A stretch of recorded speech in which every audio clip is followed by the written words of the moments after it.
everyone. Thank you for joining our webinar today. It's a pleasure to be back and to host another interesting session. My name is Rim Alaja, and I am the VP of Sales at EOS Data Analytics. And today we're going to be covering a very interesting topic, one of the most anticipated topics for this year. And we're going to be talking about our EOS SAT constellation and how we're going to empower sustainable agriculture with the constellation itself.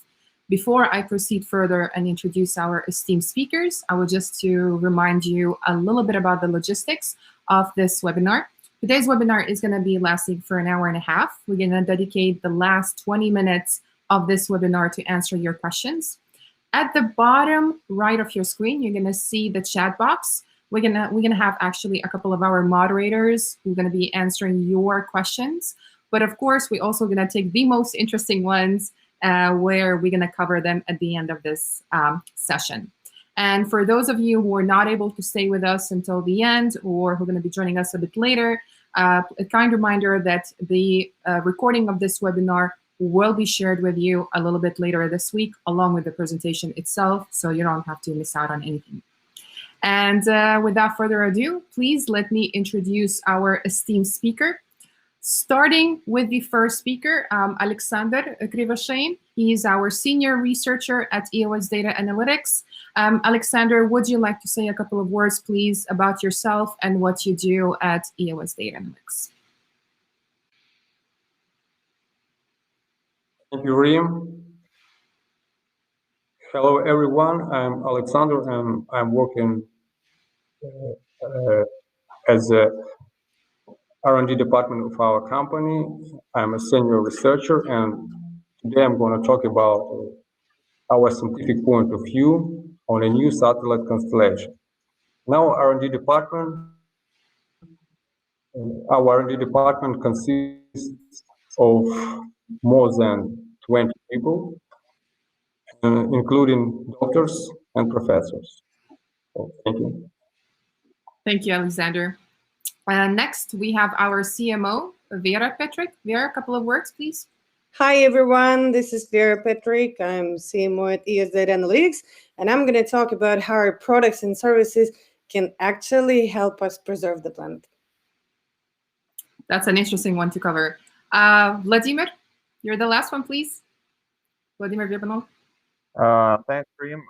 Vladimir here, Chief Product Officer here at EOS Data Analytics. I'm also a satellite program lead, and I will be happy to tell you more details and nuances about building your own constellation and the technical versus business aspects of it. Back to you, Rim. Thank you, everyone. So to talk a little bit about the agenda, what we're going to be covering. So we're going to give you a bit of a background about the company, who we are, what is our mission, what is our vision, where we're going to be at a few years from now. So I'm going to be covering that a little bit. And then we're going to move on to talk about the satellite itself, why it matters, why are we launching this constellation, why the agricultural market is in need of this kind of constellation. Then we're going to cover a little bit from a science perspective. We're going to cover the constellation and the various products that we're going to be designing as well and developing as we move along. And also, we're going to talk about the company itself in terms of its mission and everything. By everything, I mean how everything revolves around sustainability, which is, well, I would say, one of the key words that we have been utilizing this year and for years to come. So you're going to be encountering this word quite often. And we're also going to tackle the constellation from a technical perspective. And we're going to talk about the advantages. And again, why do we need to launch this satellite constellation when there are already so many satellites out there? And as I said, at the end of this webinar, we're going to tackle the most asked questions and also the questions that you're going to leave us in the chat box. Now, just a couple of words and a reminder for those who don't know who we are as a company. So EOS Data Analytics, we are part of a spacecraft holding. We are an American company. We are headquartered in the States with offices across Ukraine. We are a team of 220 employees, and that covers science, technical, product, sales, marketing, and so forth. And we've been operating in the market now for several years. We have various products and services that I'm going to be talking about shortly. And just a little bit of metrics. I mean, we've been working with customers coming from various backgrounds. We are present in every single country in the world, and we are quite proud of this fact. And we provide to all of our customers various services. Those customers really vary in terms of verticals. So we work with the likes of Tel1, GoldenEye, World Bank, and so forth. I will also tackle some of those cases a bit shortly. We process and map out millions of hectares across of our products, such as crop monitoring, land viewer, and custom solutions as well. And we actually process over 60 million imagery on a monthly basis, along with over 50 million hectares of land, again, across all of those platforms. And we are also on the hunt for partners and resellers. So of course, if you're also interested in this, do drop us an email that you're going to see at the end of this presentation. We are always excited to bring in more resellers and more partners to join our esteemed network. And yeah, I mean, to cover perhaps a little bit to talk about the products themselves. Again, for those of you who don't know, we offer several products and services. The most, I would say, or let's say the main one is the crop monitoring product itself, which is an out-of-the-box system where our clients can log in, map out their areas, and they can immediately acquire information on the state of the crop, what is going on out there using different vegetation indices. We also show you, for example, certain features such as zoning that tells you, how much fertilizer, for example, or where you need to add that fertilizer across different zones across the field. We also have other interesting features within the product itself. And it could be offered via API, it could be offered via white label. The choice here is yours, depending on your business needs. And we also offer custom solutions. And this is, I would say, one of the most interesting points and the strongest points of our company, because with the custom solution, we are talking about everything from crop classification to yield prediction, yield mapping, soil moisture, harvest monitoring, crop rotation, and so forth. So if you do have a need for those custom solutions, do reach out to us and we'll be more than happy to provide you with all the data. And I mean, we've been doing these custom solutions and we've been providing the crop monitoring now for several years. So we do understand the need of what our customers are looking for. And I will be touching upon this point a little bit later and how, how it also correlates with the EOS SAT data and how we're also going to be able to elevate our analytics to the next level. And we also have two more other platforms that we provide. Another platform called EOSDA Land Viewer. We can consider it, or we actually consider it in the company as a marketplace.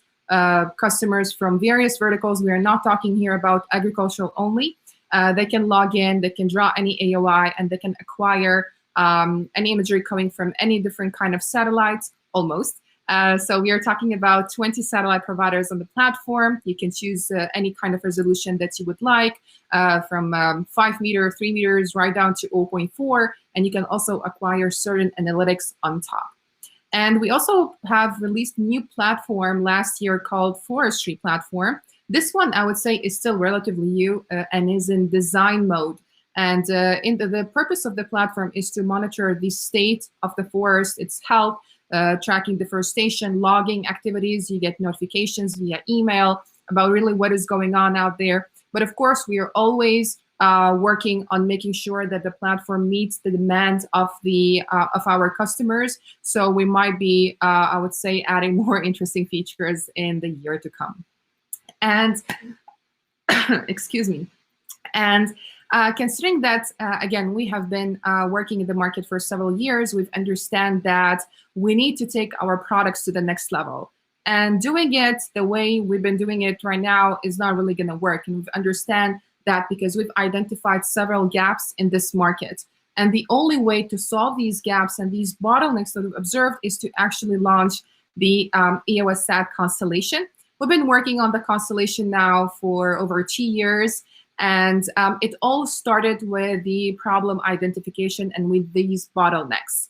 So to talk a little bit about the problem, so because we started with a problem and then we went backwards.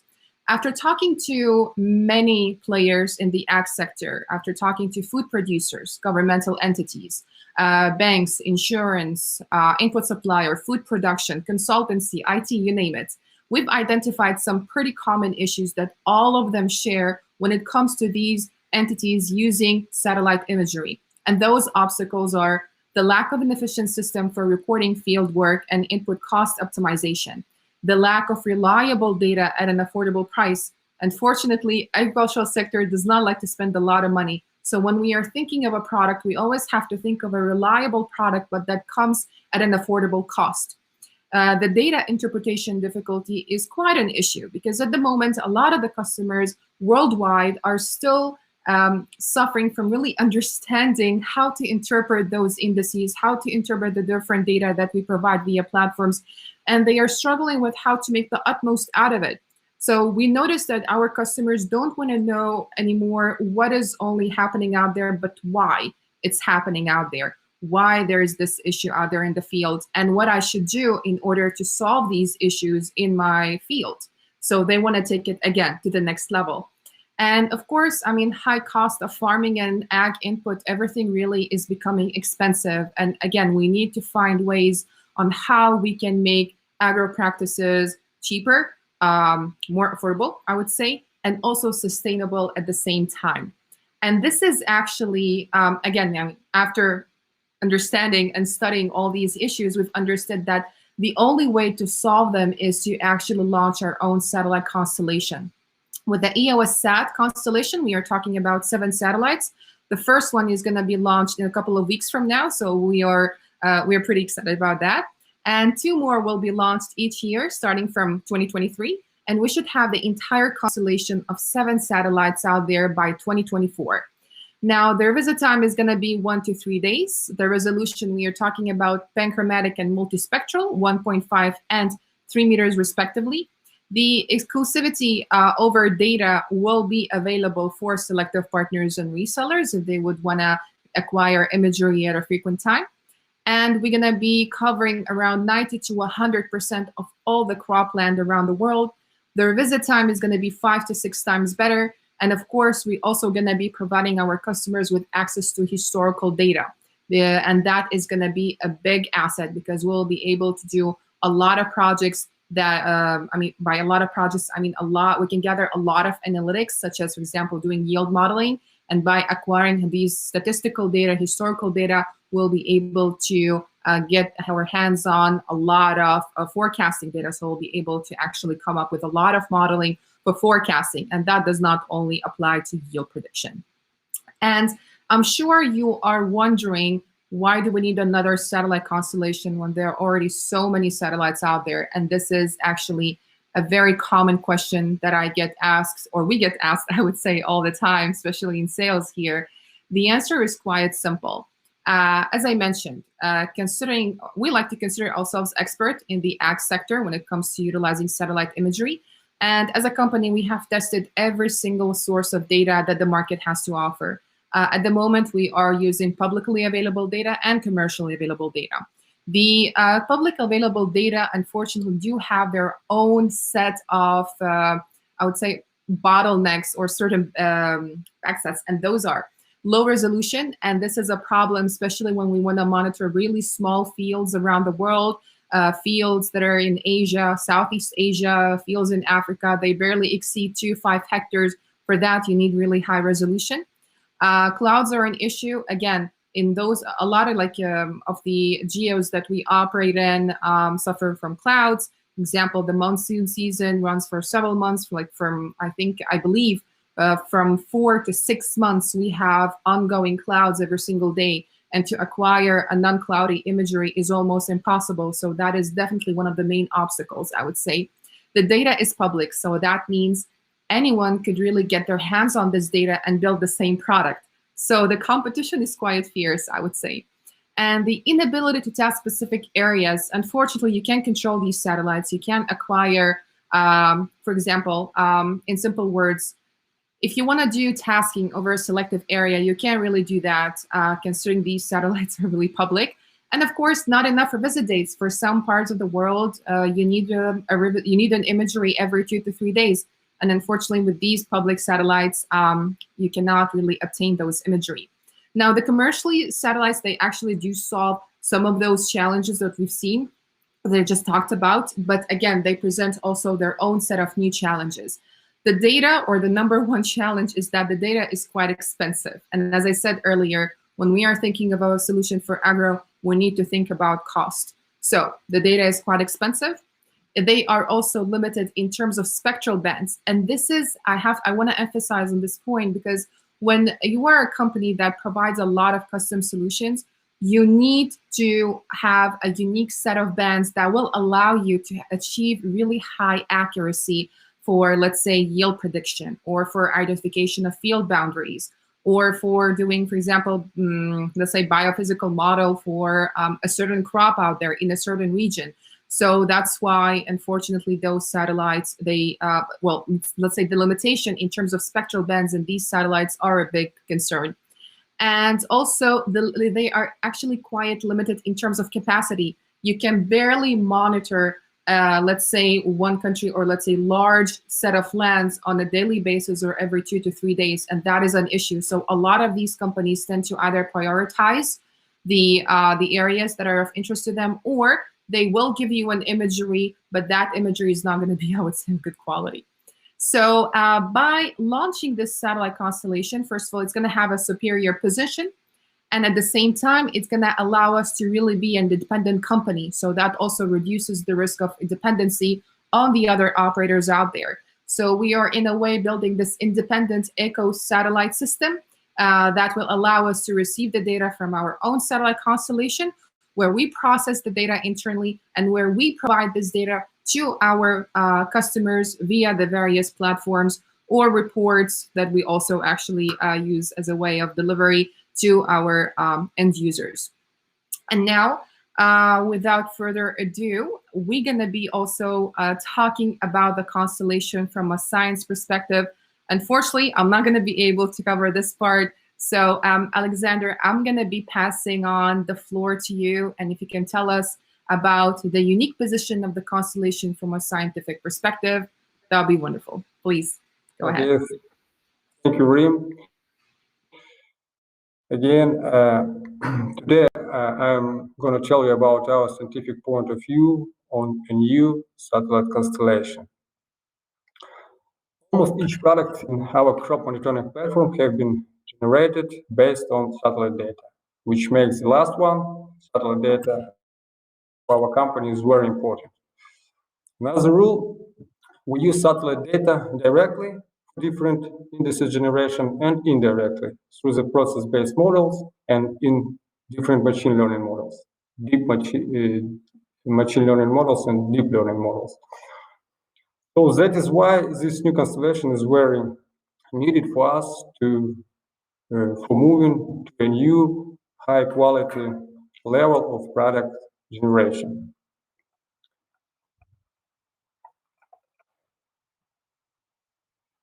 So what makes our constellation so agro-focused? Of course, the following three items: the spectral, spatial, and temporal resolution. The spectral resolution is the same as Sentinel-2 data, with 30 bands in the visible, near-infrared, and short-wave infrared part of the spectrum. But, and this is the main point, with a higher spatial resolution. The spatial resolution of our satellite is 3 meters, with possibility of reducing up to 1.5 meters due to panchromatic band. So resolution is pretty much favorable to accurate determination of different parameters, such parameters as leaf area index, FAPAR, and other vegetation indices. The revisit time is also pretty high, 1-3 days, which can help to fill the gap in temporal resolution.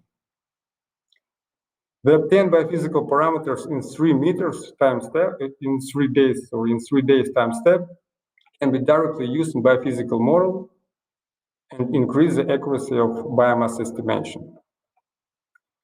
Also, the satellite data can be combined with Landsat 8 and Sentinel-2 to build long-term time series for different scientific research and analysis. And of course, for different product generation. For example, historical productivity index.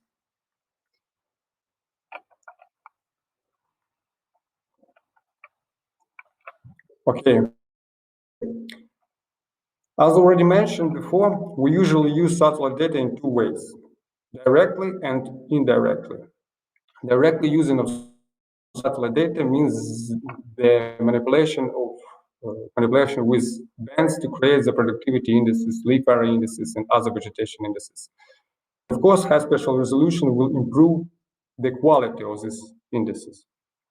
Indirectly use of satellite data means that we use it in different process-based and statistical models for machine learning methods. For example, the spectral bands help to retrieve leaf area index, which can be assimilated directly into biophysical model and significantly improve the accuracy of field estimation and biomass estimation. And the new satellite data also can be used as predictors in machine learning models and deep machine learning models to improve the accuracy of crop classification and yield prediction.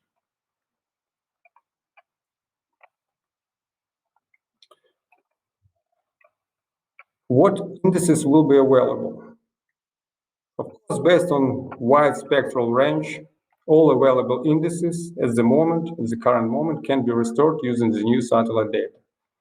Normalized difference vegetation index, modified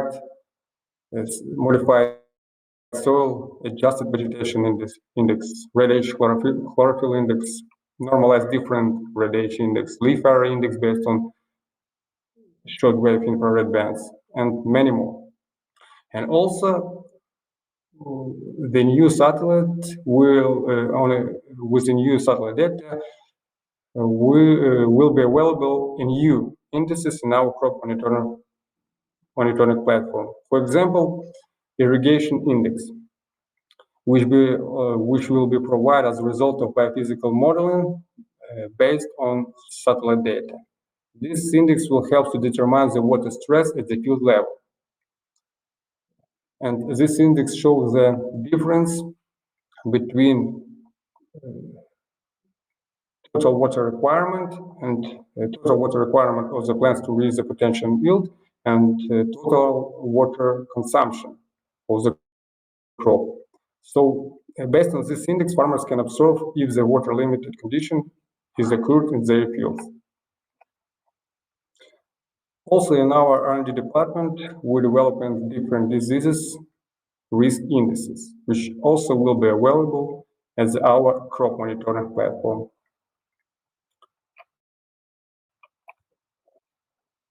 Okay. Yes. Our new data,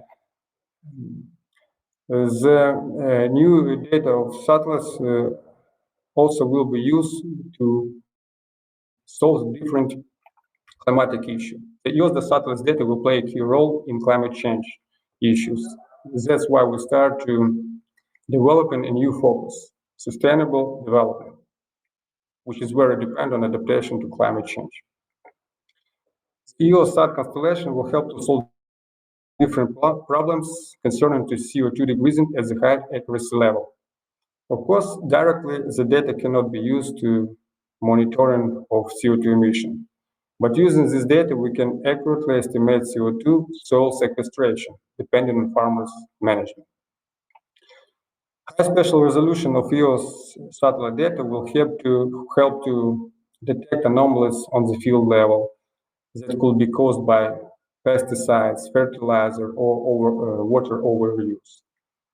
As already mentioned, one of the key advantages of this data is that it can be directly used in biophysical model, and which significantly improves the biomass estimation and further yield prediction, which allow to have some time to prevent measures to avoid food demand crisis. So the problems according to food security, for example, detection of droughts, assessment of flooded territories, ice cap mal detection, all this can be solved with a higher accuracy due to high spatial resolution of new satellites.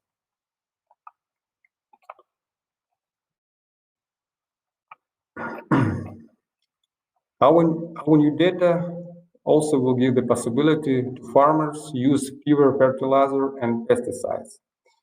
Again, the high spatial resolution of 3 meters will help to provide more accurate data about anomalies in the field using different vegetation indices. For example, as a rule, the low values of red H chlorophyll index shows lack of nitrogen amount in the field. Based on this data, farmers can save the fertilizers by applying only in anomaly zones.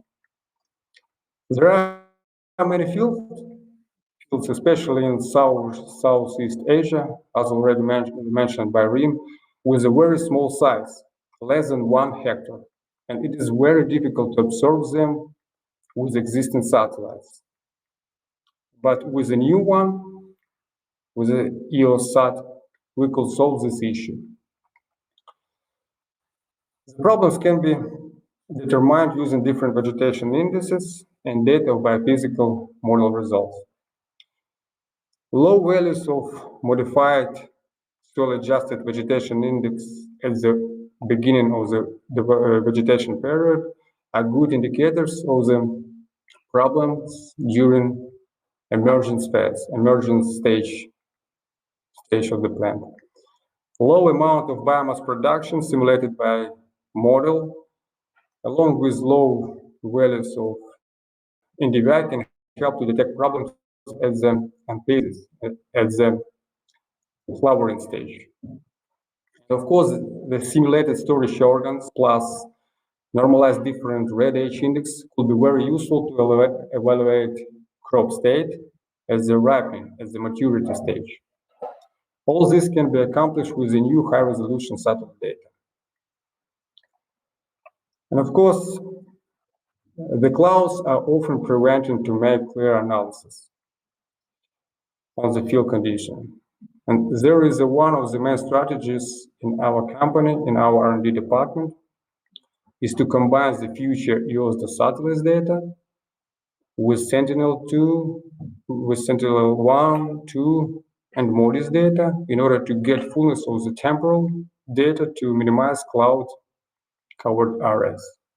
So all these points make this constellation is agro-focused and will significantly increase the accuracy of biomass estimation and yield prediction. Thank you for your attention.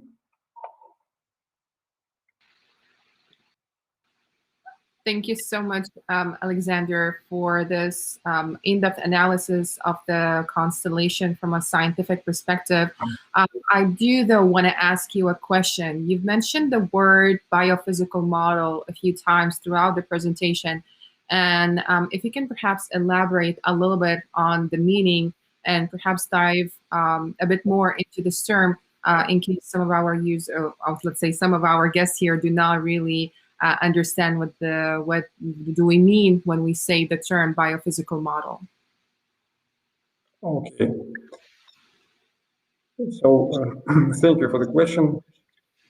Sometimes the following problem occurred in the field when the total biomass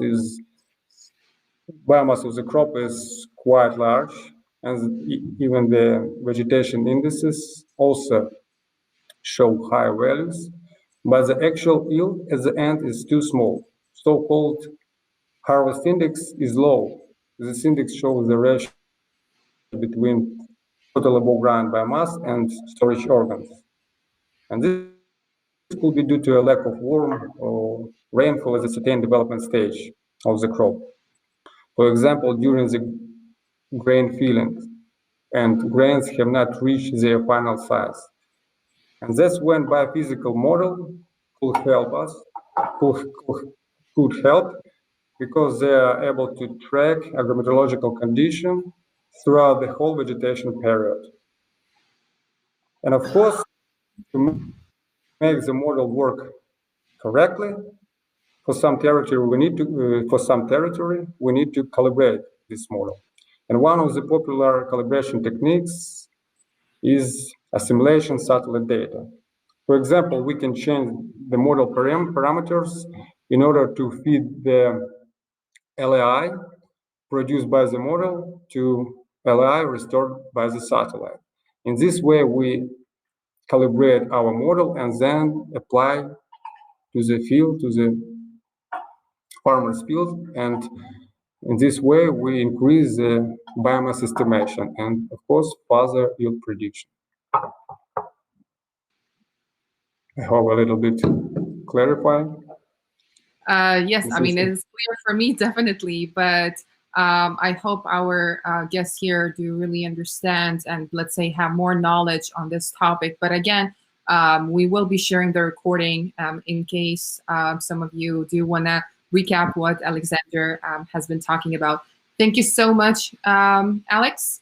We're going to move on now to the next speaker, who's going to be covering a pretty interesting topic.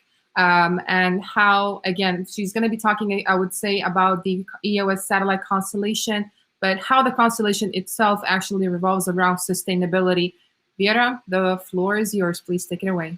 Thank you, Reem. Hi, everyone.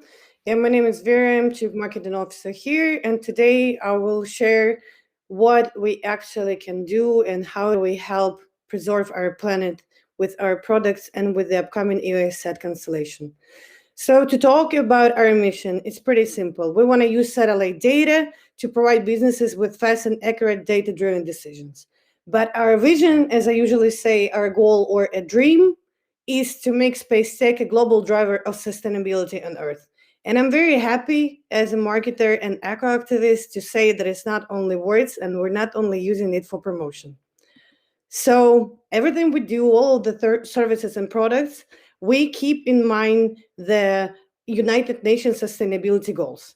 Our products align with 10 out of them, and the upcoming constellation will be able to approach, to shape the new sustainable approach to agriculture through aligning with 6 pillars of the United Nations sustainability goals.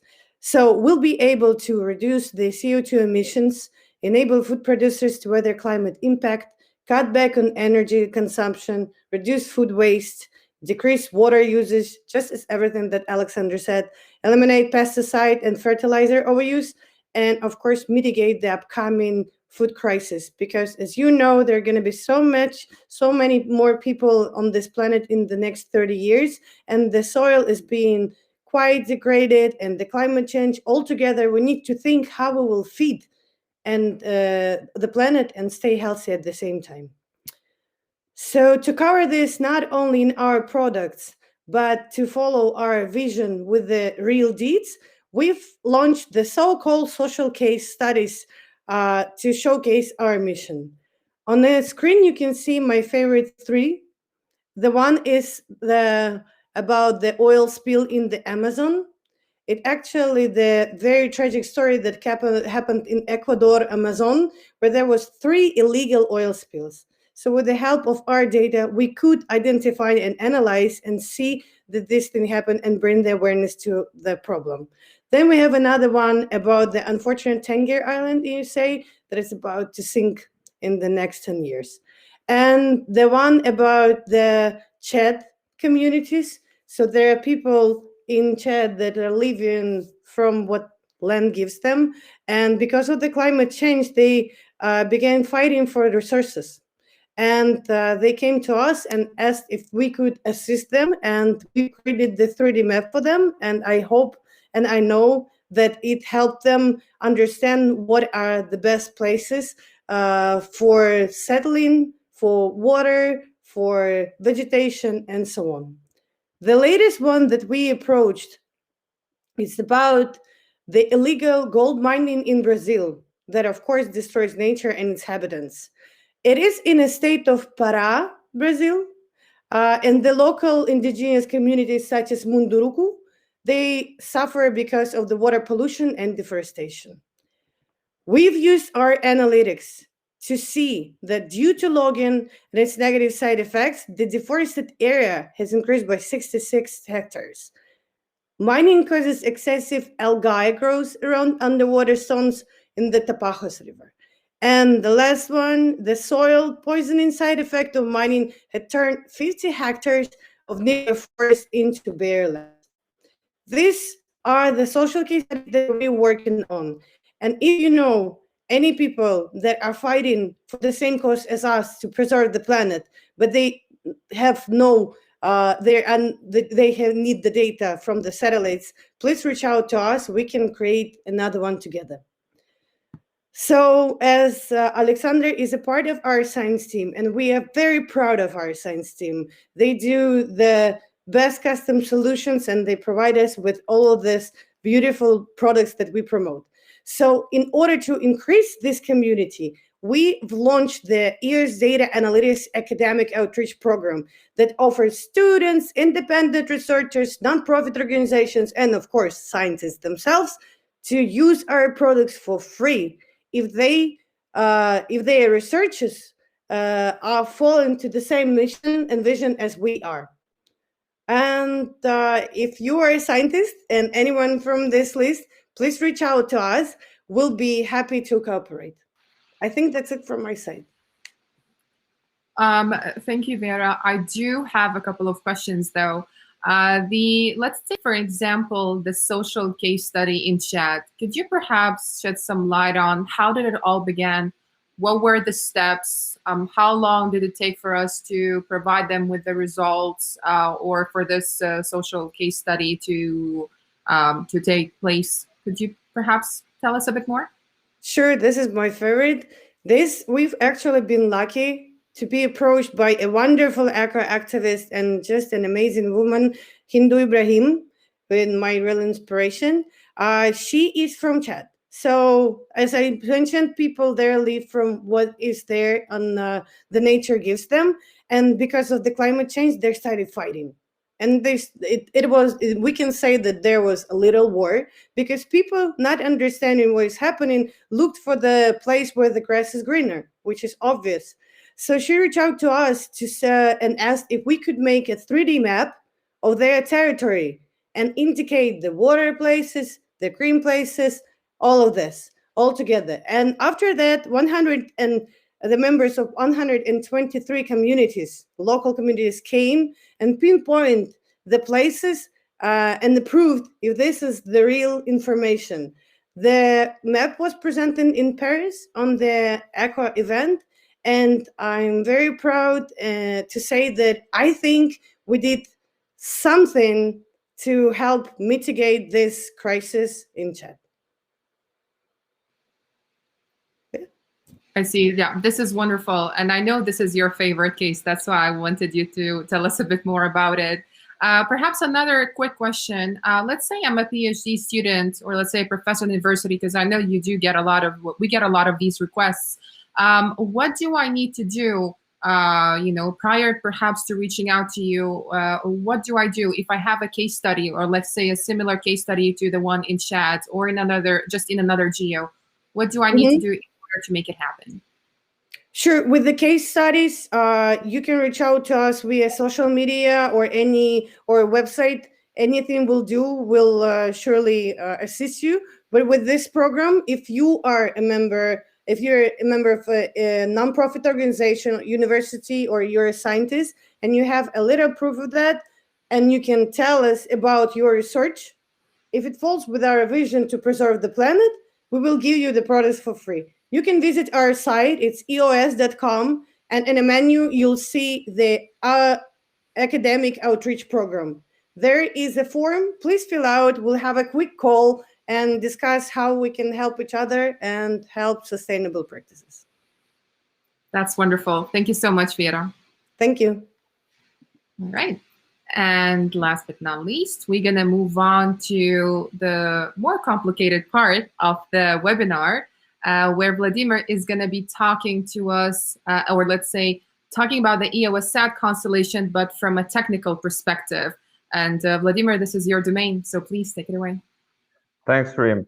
Yeah, I'm pretty intrigued to tell all of our guests about all the nuances of like some technical aspects and how can they actually affect your business of building your satellite or constellation. So the first part, which we're gonna go over, is what it takes to launch your own constellation. So this process basically can be divided into three parts. It's upstream, midstream, and downstream. So upstream, yeah, it's pretty straightforward. It's not easy by any means. So you have to assemble your satellite, you have to launch it. When delivering this project, we will rely on our sister companies as well as some top-notch partners in the market. So yeah, the satellite was assembled and built by our sister company Dragonfly, and the propulsion system was produced by another sister company called SATS. We're going to launch satellite with a top-notch launch vehicle service provider from United States. The launch is going to happen in about 2 weeks. Then there is a midstream. So as soon as you have a satellite in orbit, you got to figure out how you're going to download the data to the ground. So for that matter, the ground station services is used. We're going to be receiving the data to the 4 ground stations distributed around the globe, and we have partnered with top-notch ground station service provider from Norway. The next one is, again, when you have a satellite in orbit, you get to manage it. So you have to give it some tasks. For example, you want to acquire some specific area, let's say in Australia. So you want to send those tasks to your satellite, and you also want to get some telemetry. Telemetry is basically technical information about the satellite, some technical characteristics like energy, speed, positioning in orbit, etc. For that, again, you use basically mission control center. In our case, we're going to be using one of our sister companies called Flight Control. So after you downlink the data to the ground, you have to pre-process it. So to explain in simple terms, the raw data which is downloaded from the satellite to the ground is like contains of ones and zeros. It's basically in bits, so you can't really look at the image, analyze anything. So you have to pre-process the data, and we have partnered with a pretty strong service provider from Spain there. And the next part is basically downstream, is where you take all the satellite imagery, you run the different kind of analytical algorithms, use cases that Alex has told us about. So basically, this is where the EOS Data Analytics has pretty strong experience and the track record in the market. And the last part of the downstream is actually the business insights and analytical use cases for our customers. That's where our product range that Dream has touched on comes handy. So we have crop monitoring, forest monitoring, land viewer, and some other products as well. And the main focus here is our end user. So we're looking forward to improve our range of analytical use cases for farmers, banking, input suppliers, and you name it. So this are the main components of what you actually need, which parts of satellite constellation life cycle you have to cover to be able to deliver business and analytical use cases to the end user. So yeah, this one is basic overview of like technical characteristics. I mean, Reem touched on that, Alex told you about, but again, our satellite is gonna be flying on the sun synchronous orbit. So what's interesting about this orbit is that satellite will be acquiring imagery at the same local time all the time, basically. So we're intending to, let's say, if you start capturing the imagery at 10:30 a.m. local time, you want to keep that same time, so there is same sun illumination and all the vegetation parameters of the imagery are the same. So the mass of our satellite is 178 kgs, which puts our satellite in the mini-sat category. This is pretty big satellite, and some benefits of it being rather big is that it is relatively stable in orbit if you compare it to CubeSats or some smaller satellites. Design lifetime is 5 to 7 years. We're going to deploy our constellation till 2025. Ground sampling distance is 1.5 panchromatic, 3.0 multispectral. Yeah, and we're going to have 13 bands, which is also pretty important nuance there. To give you the context, the more bands you have, the more information does the satellite image contain, the more analytics you can build on top of that. We're gonna touch in a bit more details with regards to bands in one of the following slides.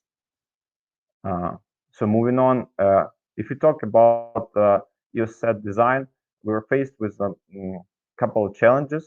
So basically, challenge number one is we want to make sure that we have all the biggest possibility to deliver various analytical use cases.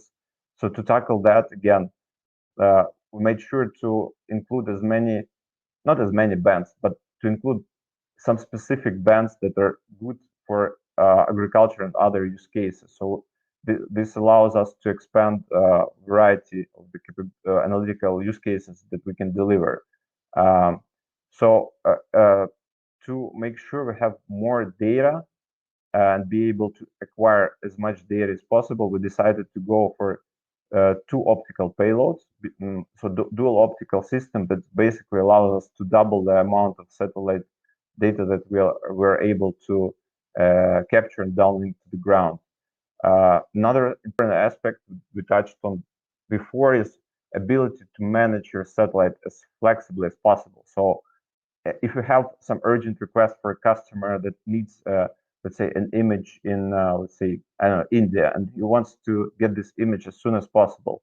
So by having these 4 ground stations around the globe, we're able to give a task to satellite and execute it relatively quickly. I mean, within 24 hours, within a couple hours in some cases. So that's why we decided to go for 4 ground stations that are evenly distributed among the globe to make sure that whenever we have an urgent request for a customer, we're able to task the satellite and deliver the image as soon as possible. Also, some of the challenges that we were facing were related to how do we, so we ask ourselves a question, how do we make sure that we downlink only some data that is useful to the ground? So, I mean, there is no good in downloading cloudy data to the ground because you won't be able to analyze and bring value to your customers. So that's why we have implemented onboard data filtering algorithm, which basically filters the data that is 100% cloudy while it's on the satellite. So we don't download this to the ground because it's basically useless image. And we can use that extra capacity to acquire more imagery that is going to be less cloudy. So again, some of those optimizations that will help us to increase amount of useful data that we get to the ground. Another interesting question that you may have and that we also thought of is why launch your own constellation? Why not just buy data from someone else? I mean, it's a logical question. There's a lot of commercial satellite data providers. I mean, building your satellite is a lengthy and complicated process. So why take the risk? So actually, when we look closer at that, we understand that it's riskier not to have your own constellation. It's pretty big risk to our business. So again, the first 2 points is related to Sentinel-2, which Rim has briefly touched on. But with Sentinel-2, we have 2 problems. So the imagery is available every 3 to 5 days, and the imagery could be cloudy. So this 3 to 5 days in some cloudy areas, like let's say Canada, can become 15 days or 20 days because there are certain periods of time when, again, there are a lot of clouds and you're just not able to get the quality image that you need for analysis.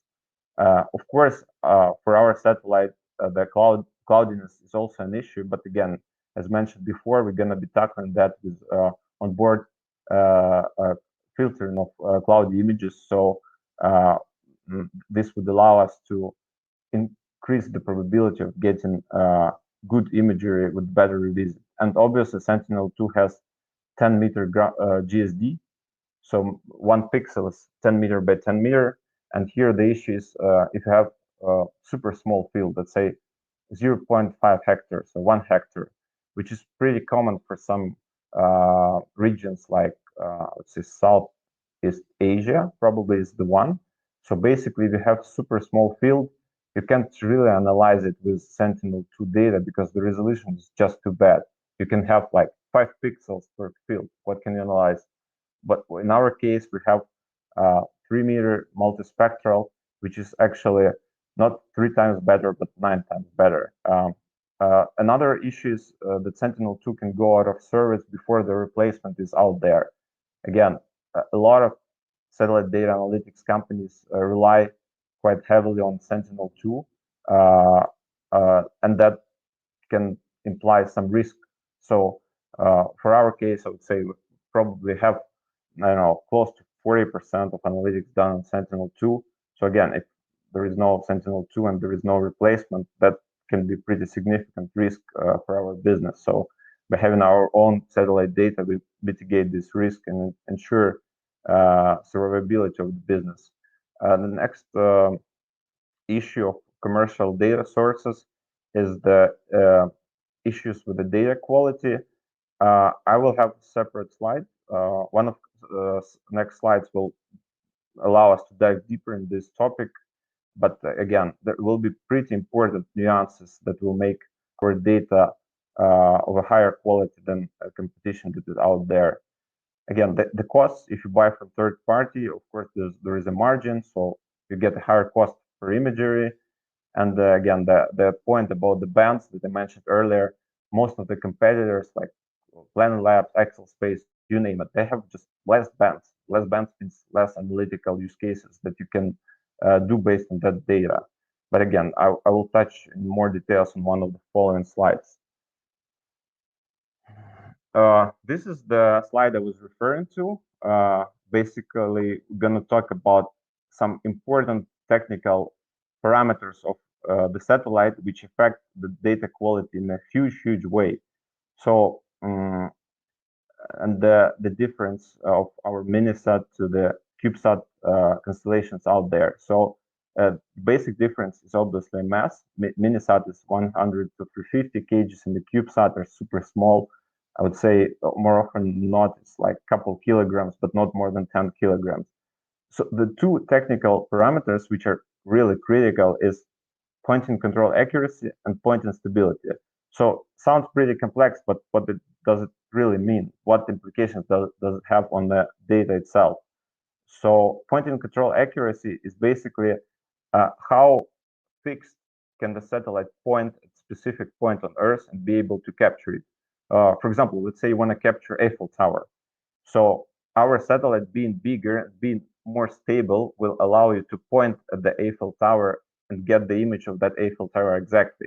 Whereas, for example, the CubeSats that are out there in the market, their value, so the bigger the value, the worse it is. Basically, they have 3 times worse point and control accuracy, which means that in some of the cases, the results that they will get will be badly positioned imagery. So you're trying to capture Eiffel Tower, but actually capture a building that is 40 meters to the right of that. So that could be a pretty big issue for the analytics. And the next one is point instability. Again, the satellite being in orbit uses a lot of systems for altitude control and ideal positioning of the satellite. But again, it's quite tough for a satellite to be very strictly like not moving and pointing at one specific point. The satellite usually it moves, it vibrates a little bit. So, and the bigger the satellite, the more stable point instability you can get. And for CubeSats, the satellite is super small, so it's quite tough to tune down those vibrations, those natural vibrations that satellite experience while being in space. So the natural difference, the logical conclusion would be that for minisats, you're able to get sharper imagery, and for CubeSats, the problem is like the image can become blurry. So the satellite vibrates. During this vibration, you capture the image, and the result can be that the boundaries of your field or boundaries of your object are blurred. So that obviously hurts the analytic and the quality of the use cases that you're able to deliver in a big way. So yeah, again, those are pretty technical terms, but I want to give you like a simple explanation of what kind of implications does this technical characteristic have on the quality of the imagery and the analytics that you can deliver. So again, the next thing that I want to showcase is actually how in principle, in our thinking, in our strategy, how EOSDA is different to other manufacturers of satellites that are out there. So again, the most satellite manufacturers, they go following the simple path. So they're experts in the hardware. They know how to build satellites. So they build some satellites, they gather some data, and then they start to kind of think about the ways how to sell this data, right? So what are our actual customer needs? Do we have the right data to meet those needs? Then they start to think, okay, what kind of analytical use cases can we deliver for the customers with the data that we have? So for EOSDA, I mean, we're quite different. We're like fully like software company. So we started with building software that was based on satellite data analytics. So we talk to our customers. We have quite a big amount of customers. We understand what are their needs. So after understanding their needs, we understand what kind of analytical use cases do we need to deliver. And then we understand, okay, so we need this specific type of data with this specific bands, and we need to specifically build this kind of satellite that will meet those demands. Yeah, and as a result, this allowed us to build like pretty laser targeted specific satellite that will give us the data that we really need to help our customers and to drive their businesses and help them grow. Yeah, this is a summarizing table just to show you like overall comparison of EOS SAT data compared with some of the free satellite data like Sentinel-2 and Landsat 8 and some of the other commercial satellite data providers that are out there. So if we start by comparing EOS SAT to Sentinel-2 and Landsat 8, so our like principal advantage is obviously the resolution. So Sentinel has 10 meters, Landsat has 30, and we have 3 meters. This is pretty straightforward. Also, in terms of revisit, I would say we are similar or better to free satellite data sources that are out there. If we start looking at some of the commercial satellite data providers that are kind of providing data that is similar to ours in a ways, so our big advantage, I would say, is number of bands. That's what I've touched on previously. So again, some of our competitors have 8, some have like 6 bands, but we have 13 bands. And this may not seem like an important difference for a person that is not working in like data analytics industry and is not an expert, but it is pretty important. Especially, I would say the SWIR channels, SWIR bands are super important because you use those bands to do the atmospheric correction, basically to remove some of the aspects of like image defects in the atmosphere. So by having this band, it will allow us to pre-process image and prepare it in a better way that would allow us to have a, let's say, clearer image of the field, of the customer's field or the customer's forest, and we'll be able to remove all the atmospheric distortions there. And obviously, again, if you look at the red edge, near infrared, our competitors just have 1 band, we have 3 and 2. So this can also be advantageous to calculate those indices that Alex has mentioned, and to input these types of bands as a parameters to biophysical or sometimes other types of models. So this is, I would say, a pretty big advantage that we have over other commercial satellite data providers. So I think this is it from my end. Back to you, Rim. Yes. Thank you, Vladimir, so much for this valuable information. It was a lot of information, but I hope our guests and the visitors have found it quite useful. I do want to ask a question, though, because, again, this is a question that I get asked every single day. Can this satellite constellation actually cover other verticals out there, let's say maritime, not only agro? Because we keep mentioning the word agro, but we don't talk about other industries. Sure. I mean, absolutely. We can do a couple of maritime use cases like ocean monitoring. That is definitely possible with the EOS SAT data. Besides that, we can build, we already basically have a pre-built analytical use cases for forestry, like deforestation, tree species detection, etc.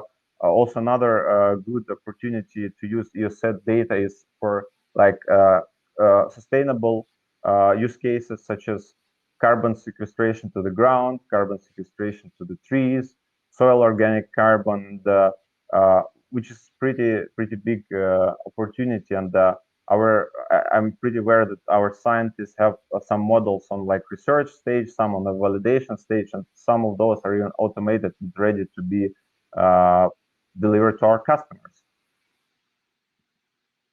I see.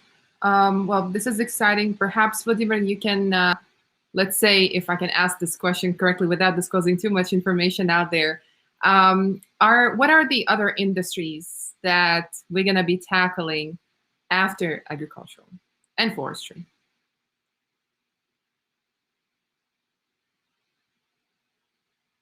Oh, unfortunately, I think we have lost Vladimir due to low internet connection.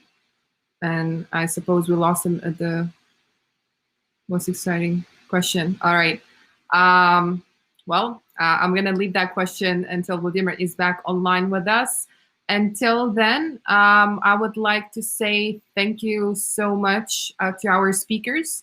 It has been quite an interesting session so far, and we are actually right on time. We have around 20 to 30 minutes to cover the questions that some of you have posted in our chat. So I'm going to begin with the first question. So one of the questions, and I believe, Alexander, this is a question that I think you can definitely answer. What kind of machine learning models do you use? Could you please elaborate on that a little bit? Thank you for the question. Basically, we use a lot of different machine learning techniques, machine learning models, and of course, it depends on the issue we're trying to solve. For example, if we deal with crop classification, we use different classifiers or neural networks, for example, convolution or neural networks. If we deal with yield prediction, we use regressors. For example, random forest regressor or gradient boosting regressor or the neural networks too. So again, it depends on what target variable we're trying to predict. If we predict the categorical variable, we use different classifiers. If we predict the continuous value, we use different regressors. Thank you. Thank you, Alex. I hope this answered the question that one of our guests have posted in the chat. Yes, and yes. I see another question about what are you doing for monitoring to standardize or harmonize the different satellite data. I was actually going to ask you this question. Yes. As a rule, we do the atmospheric correction, soil elevation correction, and bathymetric correction, so surface correction. So all these three corrections we do to harmonize this data. Mm-hmm. All right. Thank you, Alex. I'm going to move on to the next question, and I think I will be able to answer this one. Will you have services maps for crop type, crop area, field borders, etc. in your monitoring platform? So to answer this question, yes, we will have, and we actually already have these kind of services available. So as I mentioned at the beginning of this webinar, we've already provide custom solutions. One of the custom solution is actually the crop classification and field boundaries identification. So we can do this at a state level, country level, or right down to field level. And we have done this for multiple countries worldwide. I mean, the case that I mentioned, or the name that I mentioned earlier in one of the slides, the World Bank, we had to classify the entire country of Ukraine from field level up to country level. We were able to, showcase what kind of crops there are out there. And again, that was a huge project, considering that the country is around 42 million hectares, if I'm not mistaken. So if you do have these kind of inquiries where classification and field identification boundaries is required, do reach out to us at this email that you see on your screen, and do state what kind of classification you would like to have. So is it state level, field level, or country level? What kind of crops would you like to classify? What kind of season? Because again, there are certain parameters that we have to take into consideration before we go on and do any kind of custom solution. So we'll be more than happy to discuss the details with you on a call. So I do hope I answered this question correctly. Now, the next question, I'm just trying to scroll through the questions. Vladimir, are you back? Let's see if we can get you back online. Yes, I'm back. Apologies for some issues in the connection there. Okay. I'm going to try to ask my question one more time. Hopefully, I don't lose you again. So the question that I posed earlier was, could you disclose, or could we, let's say, disclose what kind of verticals we would want to tackle after, let's say, we conquered completely agricultural and forestry? Right. So yeah, I don't want to disclose like too much details there, but I can definitely say that we're working some pretty cool use cases on forestry, in forestry vertical, and as I mentioned, a lot of things related to CO2 emissions, CO2 sequestration to the forests or the soil, and those are pretty important things for like carbon credits remuneration and compensation. So yeah, let's say around those two areas is definitely of our interest, and definitely where we're gonna be releasing some pretty interesting use cases for our customers. And there were actually also a couple of questions that were in the chat, and I do think you've answered part of this question perhaps in the presentation already, but I will still ask it one more time if you don't mind. How does your satellite constellation differ from Planet Labs? As I think they're also launching Pelican and hyperspectral satellites, so cheaper than them, quote. All right. So let me decouple this question. So the Pelican was mentioned there. So the Pelican is a constellation that is intended for a quite different purpose. So Pelican is intended to have 30 to 50 centimeter resolution. So it's not going to be actually used for agriculture. Its main application is going to be, I don't know, monitoring of some urban objects or maybe some defense stuff. So basically, for agriculture, you don't really need to have that high like sub-meter resolution. Another difference of Pelican compared to us is basically amount of bands. So again, I don't think it's the full list of bands is like confirmed and available, but as far as we know it, they will have like 4 bands, 5 maybe, red, green, blue, plus near infrared, where again we have 13. So again, the amount of use cases that you can actually deliver using our data is quite much bigger, and it, like Pelicans, intended for different verticals. And if you talk about like Dove, Super Dove, existing constellation of planet that has similar resolution and is also intended for agriculture, similar use cases to ours, again, you face these problems that we went over in this slide. So CubeSats, they're smaller, they're less stable, they have worse pointing accuracy and pointing stability, meaning that the imagery can be relatively worse positioned than ours and a bit more blurrier. I mean, it's just to explain on a higher level. I see. And well, I hope this answers the question. And there were actually a common question from the audience. When will the data from the EOS SAT DA will be available in our platforms? This is a pretty common question that we get all the time. Yeah, I mean, that's a great question. So to answer it in short, it's somewhere around end of March, early April.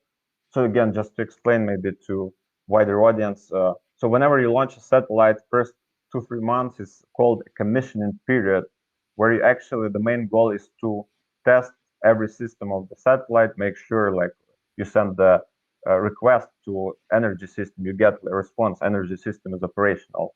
So you do these checks, like technical checks of each subsystem. It can take from like 2 weeks to maybe a month. And then after that, you start downloading some data in the small volumes. You test all the chain. So basically, you test all of this chain on a smaller volumes for another month or two. So again, our satellite is going to launch in like end of December, in 2 weeks, and then if you add 3 months on top of that, you get end of March. So again, in the end of March, early April, you should be expecting to have access to our satellite data and our products. And I see some familiar names in our chat, and I'm gonna probably ask a question that I think one of those guests will be, well, have in mind. Can we provide early bird access? So we don't have to wait, let's say, until end of March, early April. Is it possible to get to provide samples of these imagery? Can we provide certain early bird access to some of the imagery before Q2, or we have to wait? No, I mean, we can give an access maybe 1 month earlier, maybe like end of February, somewhere around there. It is possible. However, you know, like space is a complex thing, and I mean, we have to account for some risks and uncertainties. So, I mean, we can guarantee the data to be available. I mean, at the end of March, beginning of April, but we have definitely considered some possibilities to execute some of the tasks. Some of the commissioning period activities earlier. So we definitely, I think, should be able to hopefully deliver some of the data to our early bird customers in the end of February. Mm-hmm. Wonderful. Because I'm going to be asking you this a lot in February/March, so expect that. I'm happy to assist. All right, Vladimir, I think there is another question. Let me see if I shall ask you this question or give it to Alex. Perhaps, Alexander, if I can maybe have you back online with us. There is a question about the accuracy of our models for custom solutions. Is it over 90% for the regression model accuracy? Could you perhaps elaborate a little bit on this? Yes. Frankly speaking, the accuracy of the regression model is about between 85 and 90%. But with the new satellite data, when we use the new satellite data as the predictors, we hope we will increase the accuracy up to 95%. Mm-hmm. So this is another point why this satellite constellation is very needed for us to increase the accuracy of the prediction. Mm-hmm. Yeah. And I do remember we've already achieved for some clients, we've achieved an accuracy of 90-95%, even 98% for some yield modeling / yield prediction projects. It is possible, of course, with the right set of data that our customers provide us with. So yes, just highlight that. This can be achieved, yes. Yeah. Mm-hmm. All right, thank you, Alex. I'm gonna also post some questions, the most commonly asked questions from our customers and partners. Vladimir, if I could have you back online, and perhaps if you can help us with these questions. Could you please elaborate on how satellites are operated from Mission Control Center? That is my first question, and maybe I'll ask the second one. I'll ask a bit later. So please go ahead. Okay, sure, yeah. Happy to explain it. So to simplify that, how Mission Control Center is operated. So basically, Mission Control Center is monitoring satellite from 3 perspectives. So it's there is mission control system. It's basically, as mentioned, with each downlink of data to the ground, the satellite also transfers what's called telemetry file. So the file with all the parameters of different subsystems, the orientation subsystem, energy subsystem. So one part of that is monitoring, making sure that satellite always have enough energy, enough memory space, and etc. So basically monitoring, making sure that you don't overload satellite with some hard or energy consuming task that can jeopardize the satellite health. So this is one part. Another one is mission planning. This is pretty straightforward. Also touched on that before. Basically, you do give a satellite some tasks to acquire images of specific areas. Then once the satellite has flown over this area, you actually compare what task you have given to satellite, what it has delivered to you, and you adjust your next task. So basically, you're just inputting in automated way. Of course, if you would do this manually, it will be a nightmare. You give all the tasks for capturing specific areas. And part number 3 is flight dynamic system. So this one is pretty interesting. So you have to analyze the satellite trajectory and project it in the future to make sure that satellite will not collide with some other object in space. And if you see some risk of the satellite colliding with some other satellite or with some other object in space, you have to calculate and program some collision avoidance maneuvers. So, I mean, given the recent developments in the LEO space and the amount of satellites being launched, this collision avoidance and flight dynamics part is becoming more and more important.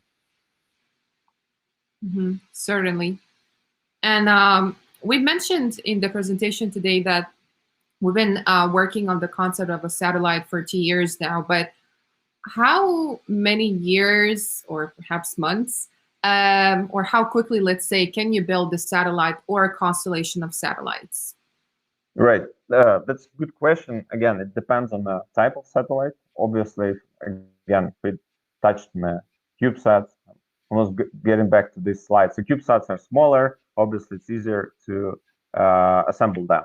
If we're talking about mini-sats, I would say like gold industry standards, like from idea to like delivery to space is around 2 years. I mean, we've managed to do it a bit quicker. And for some next satellites, we're gonna use some tricks. I don't want to really disclose how we're gonna do that, but we're gonna be able to launch satellite like in 12 to 14 months. So we're gonna be able to accelerate that time there. But yeah, golden standard says like between like 21 to 24 months for the mini satellites. This is interesting. I hope I get to know more about it a bit later. Sure. All right. Thank you, Vladimir. I think there is perhaps time for one more question before we wrap up. And I want to actually talk about this because this is a very important topic in the agricultural sector.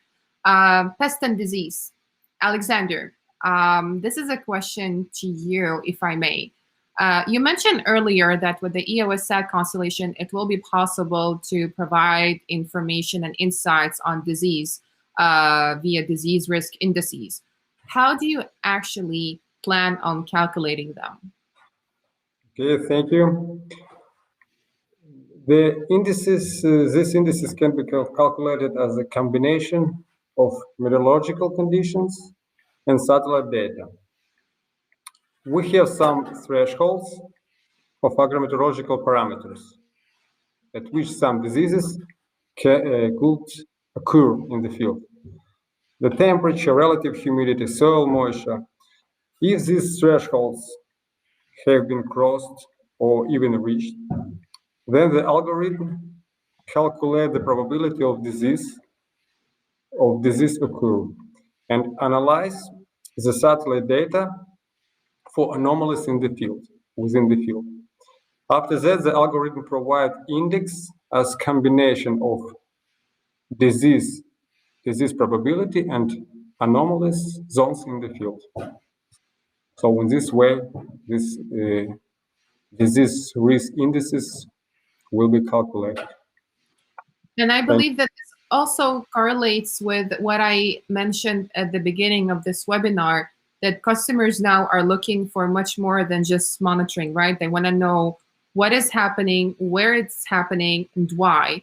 And I believe these indices will be able to provide us, or the analytics that we'll be able to provide with the help of the EOS SAT will allow us to say, okay, this is the problem that has been observed, and this is the cause. For example, too much precipitation has resulted into fungus or some sort of insect or disease, and this is what you should do to solve this issue. So I believe this will be possible with the EOS SAT. Am I correct?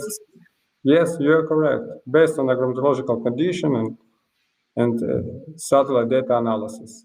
Yes, so if we see that the field is water overuse and temperature is favorable to some diseases occur, and we analyze the data, the satellite data, and see some anomaly zones, we can associate these zones with disease. So yes, it will be possible to detect. And will it be possible to do so for all crops out there, or are we talking about selective crops only, the major ones? The major ones, but at the beginning, maybe a little bit later, we can cover much more. Interesting. I'm really looking forward to that, because I know this is a very common problem that has been observed everywhere, worldwide, by every single customer almost that I have encountered. So I'm definitely looking forward to the kind of analytics and the kind of data we can deliver, especially when we talk about the pest and disease modeling. Thank you so much, Alex. Thank you. Okay, I think this is really the end. I don't see any more questions in the chat. So I think it will be a good time now to wrap up. First of all, I would like to thank our audience and thank you for your questions and for engaging with us. A kind reminder that the recording will be shared with you later this week, so you don't miss out on anything and you can listen again to this exciting webinar. And thank you so much for our speakers and for answering the questions, for telling us more about the importance of EOS SAT constellation and the importance of our mission as a company. Overall, again, thank you so much. And I'm looking forward to hosting perhaps another webinar in the near future. And have a lovely evening. Thank you. Stay safe.